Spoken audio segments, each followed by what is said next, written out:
टोंक में नरेश मीणा की गिरफ्तारी के बाद स्थिति सामान्य हो गई है। कलेक्टर सौम्या झा ने बताया कि जिले में सुरक्षा के पुख्ता इंतजाम किया गया है। उन्होंने कहा कि बाहरी लोगों ने स्थिति खराब करने की कोशिश की है और स्थानीय लोगों को इसमें कोई गलती नहीं है। कलेक्टर ने ये भी बताया कि किरोड़ीलाल मीणा ने शांति के साथ ही भूमिका निभाई है। उन्होंने ग्रामीणों की मांग को जायज बताया और आचार संहिता खत्म होने के बाद इन पर विचार किया जाएगा। मतदान के दिन चुनाव का बहिष्कार समरावता गांव के द्वारा किया जा रहा था। उनकी ये मांग थी कि उनकी तहसील नगर फोर्ट है और उपखंड कार्यालय देवली है। देवली उनके प्रेजेंट लोकेशन से काफ़ी दूर है, तो वो अपने उपखंड कार्यालय को उनियारा करने की मांग कर रहे थे। इससे पहले भी उसी तहसील से उनियारा से ही हमारे पास इस तरह की मांगें आई थी। उनको हमने राज्य सरकार को आंकलन करके भेजा भी था और राज्य सरकार के द्वारा 2 पंचायतों को सही उनियारा मुख्यालय से जोड़ा भी गया था। पहली बार ये मांग 30 अक्टूबर को ग्रामवासियों ने हमारे सामने रखी थी।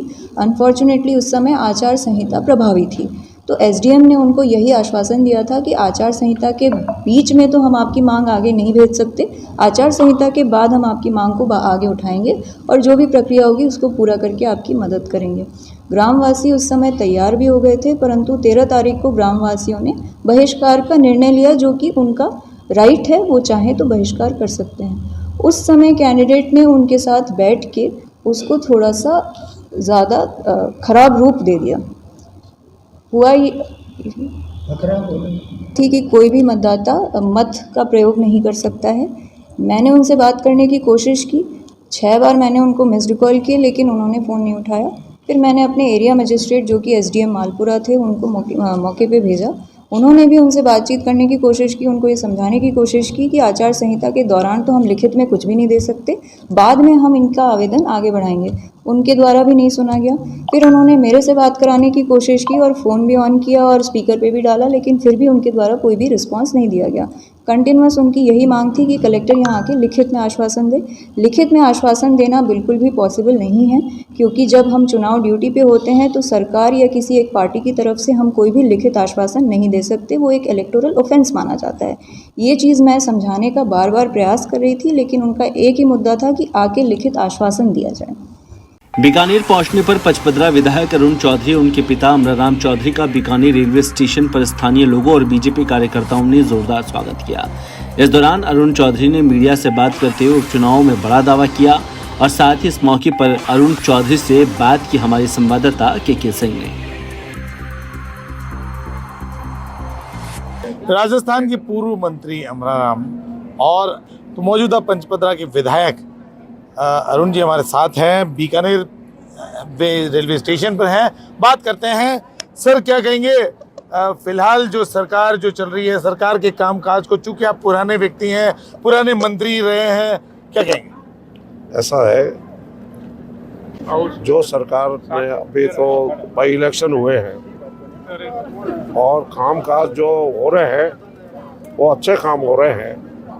भजनलाल जी शर्मा साहब है, उनके नेतृत्व में जो काम हो रहा है, अब इसमें गति आएगी जब ये चुनाव संपन्न हो गए हैं और रिजल्ट भी फेवर में आएगा।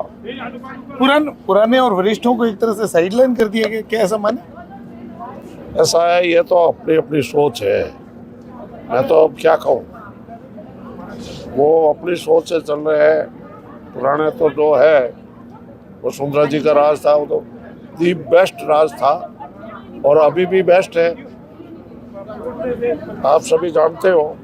एक आखिरी सवाल आपसे जानना चाहेंगे कि राजस्थान में 7 उपचुनाव हुए हैं, उन 7 सीटों के बारे में क्या कहना चाहेंगे, क्या आकलन है? 7 में 4 सीटें से कम अपने नहीं आएगी। हमारी तो 1 सीट का ही सवाल था, तो जहां हमारे 4 सीटें आएगी तो इससे तो बहुत बड़ा मतलब उपलब्धि क्या हो सकती है। जनता प्रशासन के साथ कुल मिला के 4 सीट मान रहे हैं आप जी। चलिए बात करते हैं अरुण जी से। 7 उपचुनाव जो हुए हैं उनके बारे में क्या कहेंगे, परिणाम पर नजर है? मैं आपको विश्वास दिलाता हूं कि जिस दिन चुनाव का रिजल्ट आएगा उस दिन 7 में से 7 सीटें जो है भारतीय जनता पार्टी की झोली में जाएगी। हमारे प्रदेश के मुख्यमंत्री यशस्वी भजनलाल जी शर्मा साहब ने जिस प्रकार आज पिछले 1 साल से उन्होंने शासन किया है, जो हमारा राजस्थान वापस पिछड़ गया था वो वापस अग्रणी प्रदेश के अंदर वापस बढ़ रहा है। और हमारे प्रदेश का जो गौरव जो पहले जिस प्रकार वसुंधरा जी के राज में जिस प्रकार गौरव प्रदेश था वो वापस लौटेगा, ऐसा ही मैं आपको विश्वास दिलाता हूँ। फिलहाल अगर स्थिति माने तो आरएलपी भी मैदान में है। खींवसर सीट के बारे में अगर बात करें, हॉट सीट बनी हुई राजस्थान की, क्या कहेंगे? इस बार हॉट सीट 0 सीट कहलाएगी उनके लिए, जो अपने आप को ये हॉट सीट मानते हैं। ये तो भारतीय जनता पार्टी की झोली के अंदर इसमें कोई कहने की कोई बात ही नहीं है। मतलब आप कंटेस्ट नहीं मानते? मैं कहता हूँ एक तरफा भारतीय जनता पार्टी जीतेगी खींवसर को। अरुण जी, क्षेत्र की बात करें तो आपके क्षेत्र का विकास है वो क्या इस सरकार के अंदर कुछ?